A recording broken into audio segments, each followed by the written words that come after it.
आपकी होस्ट हिना सिद्दीकी इस खुसूसी रिपोर्ट के साथ आपकी खिदमत में हाजिर हूँ। मुझे एजाज़ हासिल है कि मैं अजीम फ़नकार legend king of comedy Umar Sharif के बारे में सैयद वसीम हैदर की ख़ास रिपोर्ट और डॉक्यूमेंट्री को आपके सामने पेश करूँ। उमर शरीफ एक अजीम नाम, मुल्क की शान, बुलंद फ़नकार और एक अनमिट नाम। ये वो नाम है जिसने कॉमेडी की दुनिया में एक ज़बरदस्त शुरुआत की, जिससे कॉमेडी को एक नया रुख मिला। कॉमेडी का बादशाह कहलाया, स्टेज पर मज़ाहिया अंदाज को एक नया रुख दिया। बहुत सारे फ़नकारों ने उमर शरीफ की कॉमेडी की कॉपी करने की कोशिश की और करते भी हैं, लेकिन कोई भी उनका मुकाबला नहीं कर सका। उमर शरीफ 19 अप्रैल सन 1955 में कराची में पैदा हुए, लेकिन 1965 में हॉलीवुड की फिल्म चंगेज़ खान देखी और उसमें एक्टर उमर शरीफ से इंस्पायर होकर उन्होंने अपना नाम भी उमर शरीफ रख लिया और इसी नाम के साथ आगे बढ़ते रहे। 14 साल की उम्र में शोबिज़ में कदम रखा। आगाज़ कराची में स्टेज ड्रामे से किया। बकरा किस्तों पे और बुड्ढा घर पे है जैसे ड्रामों से बेपनाह शोहरत हासिल की और ये सफ़र जारी रहा और चलता ही।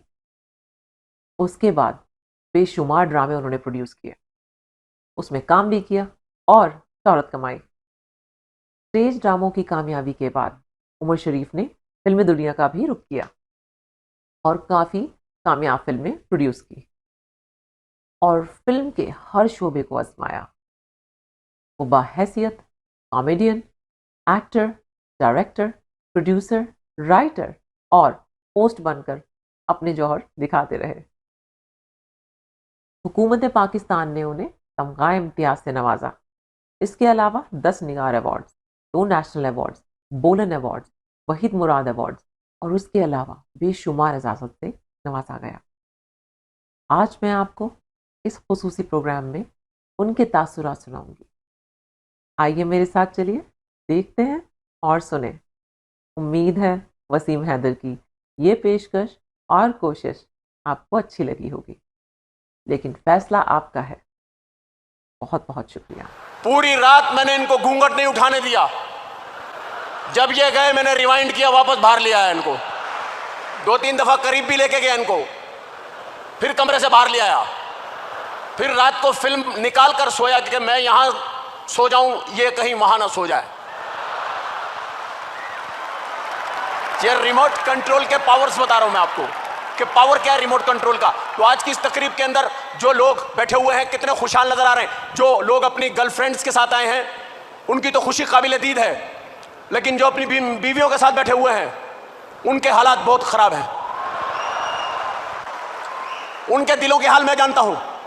बैठे हुए हैं ये रोमांटिक स्टाइल बना के, थोड़ी सी वाइफ आगे है, थोड़े हस्बैंड पीछे हैं, कोनी यूं रखी हुई है, लोग समझ रहे हैं रोमांटिक पोज है। नो, ये गुर्दे पे कोनी सेट की हुई है।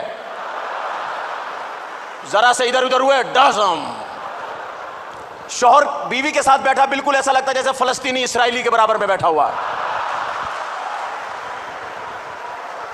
मैं खवातीन की कोई बुराई नहीं कर रहा, मैं बहुत रिस्पेक्ट करता हूं खवातीन की, आई लव।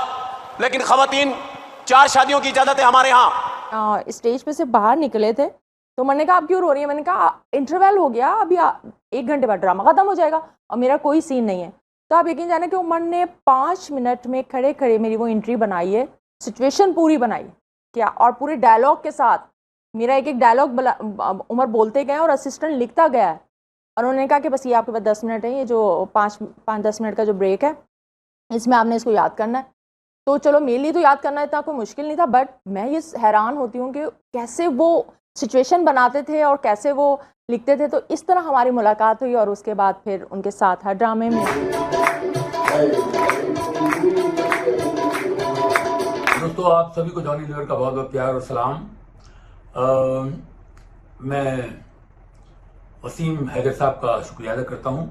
वसीम साहब, थैंक्स, आपने मुझे याद किया। उमर भाई के लिए कुछ कहने के लिए आपने मौका दिया और आप ये उमर शरीफ भाई के उन पर एक डॉक्यूमेंट्री बना रहे हैं, बहुत अच्छा काम कर रहे हैं। आप जवाब दें उनके लिए, वो कहने के लिए अल्फाज भी ढूंढेंगे लोग। वाकई ऐसे थे उमर भाई, सबको पता है। उनके प्लेज में उन्होंने जो जिस तरह से वैरायटी रोल्स किए हैं ऐसी ऐसी बातें उन्होंने की और अपने आर्ट के जरिए मैसेज लोगों तक पहुंचाया उन्होंने। सोसाइटी के लिए कुछ ना कुछ वो उनको लगता था मैं कुछ दूं। एज एन आर्टिस्ट एक जिम्मेदारी बनती है कि यार ये बाकायदा अच्छी तरह वो जानते थे हर आर्टिस्ट को जानना चाहिए, लेकिन उमर भाई अपने आर्ट के साथ साथ फन के साथ कुछ ना कुछ पहुंचा देते थे लोगों को, ये बहुत बड़ी बात। और कॉमिक टाइमिंग जवाब नहीं था उनका। और उसकी बाद बहुत से प्लेस किए उन्होंने, शोज भी किए हैं, लाइव शोज, और हाजिर जवाब। अब क्या बोलने वाले हैं, क्या बोल देंगे, ये लोग सोचते थे कि वो बहुत एडवांस थे। अब वो उनका एक शो था उमर शरीफ शो, जिसमें वो इंटरव्यूज वगैरह लेते थे या मेहमान वगैरह आते थे उनसे बात करते थे। उनकी बातों से लगता था कि सामने वाला भी क्या बोलने वाला है, मैं अभी ऐसा बोलूंगा तो ये क्या बोलेगा, उनको पूरा अंदाजा था। ये बहुत फास्ट थे और एडवांस थे, बहुत कम लोग होते हैं। और उनकी ऑब्जर्वेशन माइंड ब्लोइंग। उन्होंने फिल्में भी बनाई और उन्होंने इतना हंसाया, पाकिस्तान में बोलिए, हिंदुस्तान में बोलिए, सब ने उनके प्लेस दिखे।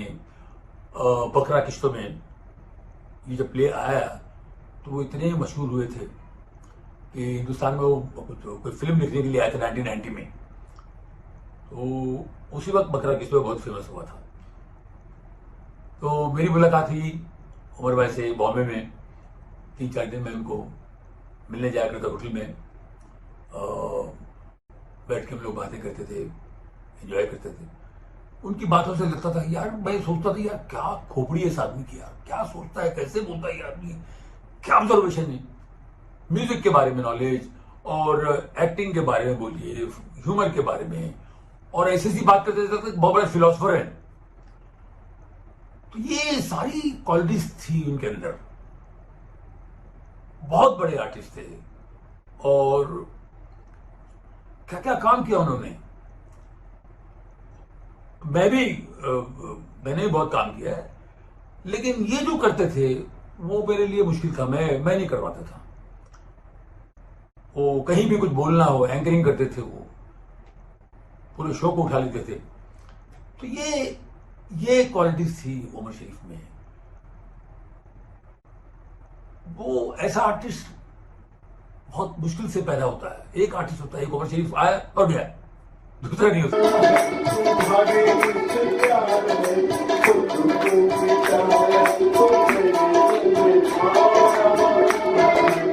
वो शख्स ऐसा है जिसके बारे में कुछ मेरे लिए कहना ऐसा है कि जैसे सूरज को चिराग दिखा देने वाला, और वो इतने मल्टीपल क्वालिटीज का शख्स है जो बहुत से लोगों को इसके बारे में इतना पता भी नहीं होगा।